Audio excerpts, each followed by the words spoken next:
very long journey involved to third world countries. We flew from Manchester to Dubai, which was 7 hours. We're then facing the prospect of another 7.5 hours down to Entebbe, which is the airport for Uganda, with a stopover in Ethiopia. I don't like flying at the best of times.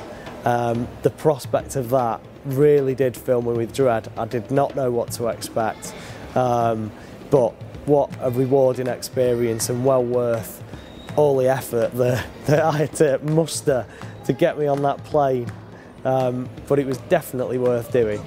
Ladies and gentlemen, welcome to Entebbe International Airport, where the local time is 1:45 in the afternoon and the outside temperature is 25 degrees centigrade. For your comfort and safety, please remain seated with your seatbelts fastened until the aircraft has come to a complete stop and the seatbelt sign has been switched off.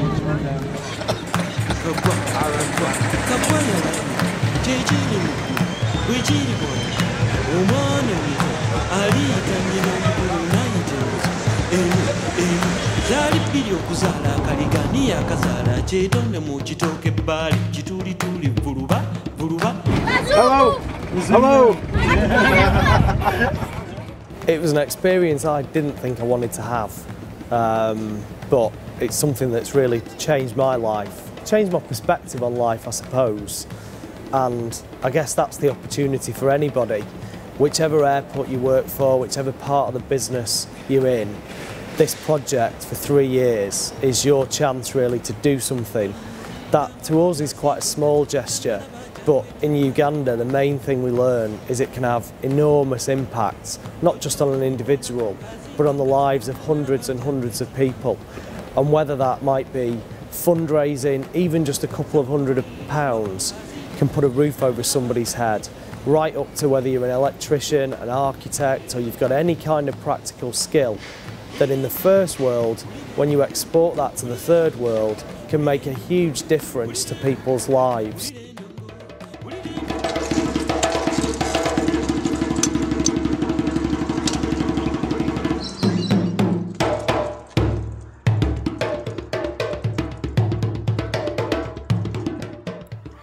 Wellspring Children's Medical Centre was first started, the building work was first started in fact in 2005, and funding for the building of a medical centre in this village, serving all the children within a 10-mile radius of this village.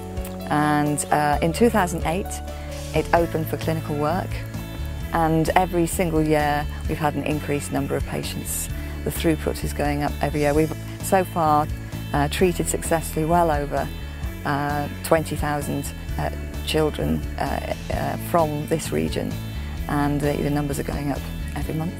The cost of running a medical centre such as this, and to be able to continually provide for these really needy children, on English terms has not been high, but it has been difficult to maintain we've maintained the funds, but difficult to have any development whatsoever.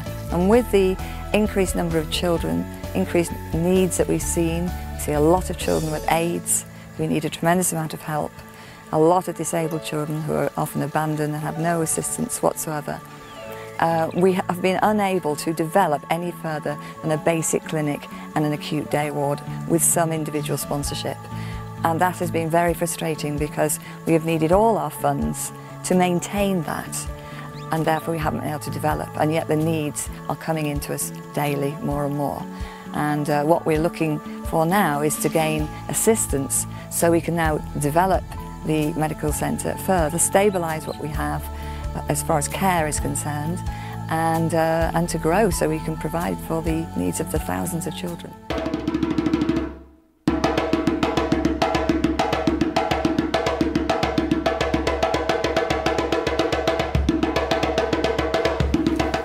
At Wellspring, I work as a clinical officer who is in charge of clinical work, basically in medical conditions.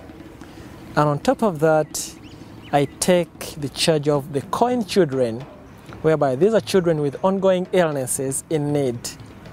So I have to get time, visit them in their homes, we try to mentor them right from their homes up to the health center where we are.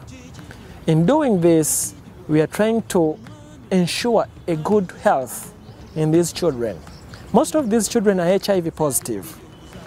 And in our locality here, HIV positive children are stigmatized, whereby they may fail to grow up as normal children just because of this stigma.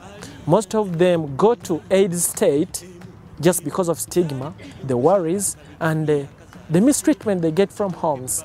But if we come out to show them that we love them, we like them, we consider them as human beings, they also gain the strength and can live a healthy life.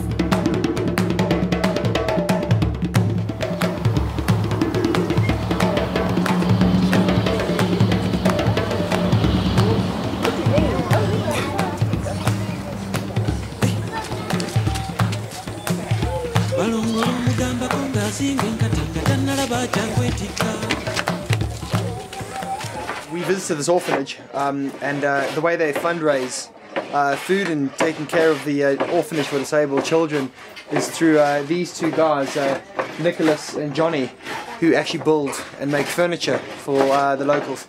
As you can see, they do most of their stuff by hand. All their tools are, manual. So I came in and sort of saw this and thought, these guys have some real skills, but have no idea how to use power tools. They've never had electricity.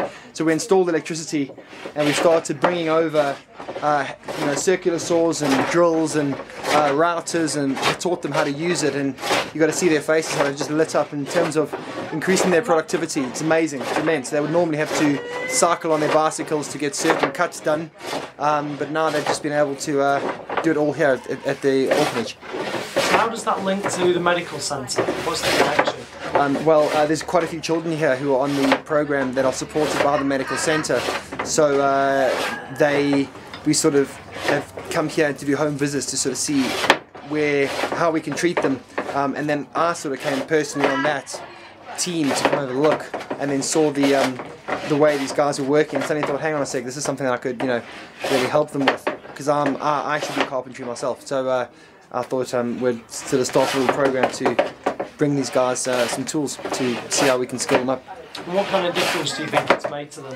Oh, it's immense. As I say, they can increase their productivity hugely, you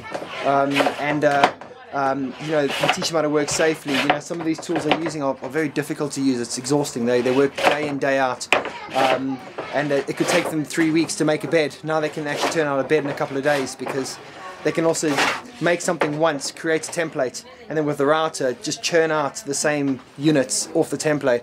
And something would have taken them a day, they can now do in about 10-15 minutes. It really is that quick with the right tools. And what do they do with the money they make from selling the furniture? The money they make when they sell the furniture all goes back into the orphanage. So they take on more children. These guys are literally single-handedly, with some of the girls doing needlework, will actually support all the food, all the medical care, and everything for the orphanage. They're self-sufficient with what these guys do, these two guys. 2, 3!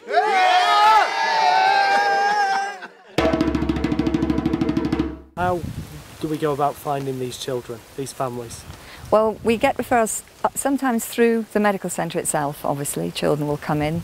Often it'll be a sibling of another child who's sick, and we do find problems from coming into the medical centre. If we suspect there's a problem in the family, that needs extra assistance and they're very poor, William, the manager of our sponsorship scheme, will go out and assess them and send a report to the UK. William himself, as he goes out into the villages, also inevitably does find other children, and the woman in charge of the home for disabled orphans in Bukulula, she is the counsellor for the disabled really in this district, and so she has contact with disabled children, hundreds of them in this area. It is not difficult to find a child to sponsor.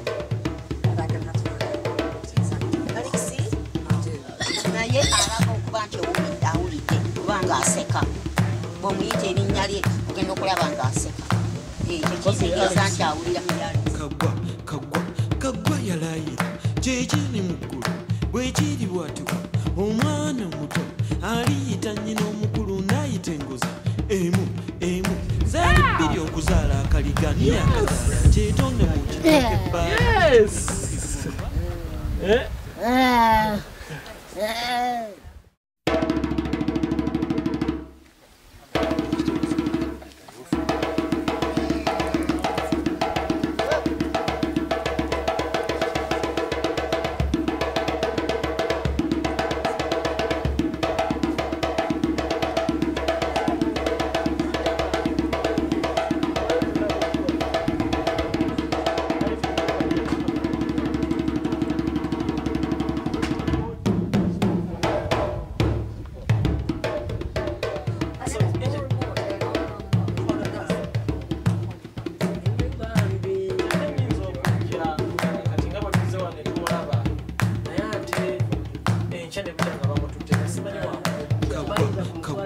Kaggwa yalayira kyekiri mu ggulu bwekiri bwatuka omwana omuto aliyita nnyina omukulu n'ayita engozi emu zaali bbiri okuzaala akaliga niye akazaala kyetonde mu kitooka ebbaali kituulituuli vuluba kaggwa yalayira.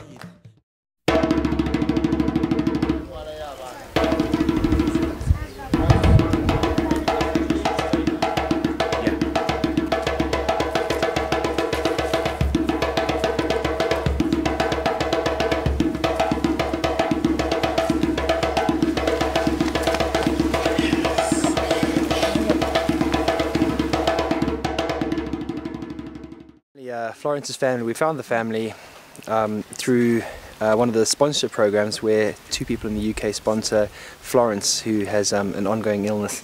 And 3 months ago I came and visited this house and was actually, to be honest, quite I guess quite moved and quite taken aback really by the level of poverty. There's 6 children, 6 girls in this house, and they're looked after by the grandmother, and the grandmother's really sort of, I think she's fairly old. She's sort of, I think, in her late 80s. All the parents have died, all the kids have been abandoned or orphaned, and I sort of took one look at the house itself and was just quite quite shocked by the level of need really that they have, and the grandmother's too old and to actually go out to work, so really there was one thing about sponsoring Florence, who's sort of really quite poorly, but there's also another whole piece about the family don't even have enough food to live really. So my wife and I, we decided to sponsor the family. And it's not a huge sponsorship. It's £300 a year, sort of £25 a month, which enables us to feed this entire family, and they know that every month they will get sufficient food and a staple diet to keep them healthy, because we can treat them in the medical centre, but if they haven't got sufficient food, then it's actually difficult for them to fight off the diseases in this tropical environment. So that sponsorship scheme is actually, and there's actually quite a few families like it that need it. Just need a food sponsorship, and it's not a lot. £300 a year is not a lot really in the whole grand scheme of things to feed 6 children. So.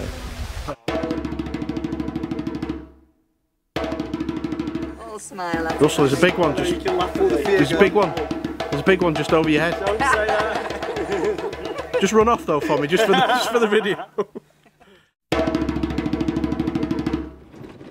Well, we want to raise as MAG across all 4 airports, MAG developments, MAG projects and the corporate centre between £50,000 and £80,000 a year. Now already, having only been back for a week, I know that we can do it. I know from the people that I've spoken to already, everyone's keen to get involved, and that's really great. And whether that's just raising £300 as a team that will feed a family of 6 or 7 people for a year, or £1,000 that could build a new house for somebody who currently has no roof over their head, or what roof they have lets the rain in, right up to kind of 1,500 quid would buy the medical centre a new microscope so that they can continue to diagnose diseases like malaria. And if we're into the big numbers, the 5 figures, well, that's the kind of money that we need to double the size of Wellspring and maybe even make it even bigger, so that as well as malaria and some of the basic childhood illnesses that they treat there, they can also start to diagnose and treat HIV, which is no longer a condition that has to be life-threatening. It's something that if it's managed, people can live a long and healthy life. Wellspring and William and Pauline really keen to make sure that that's something that they can do in the future, and if any team can contribute towards that total, then that would make an incredible difference to thousands and thousands of kids now and in the future as well. Tell you what, say, can you go like that with your thumbs and say hello? Say hello.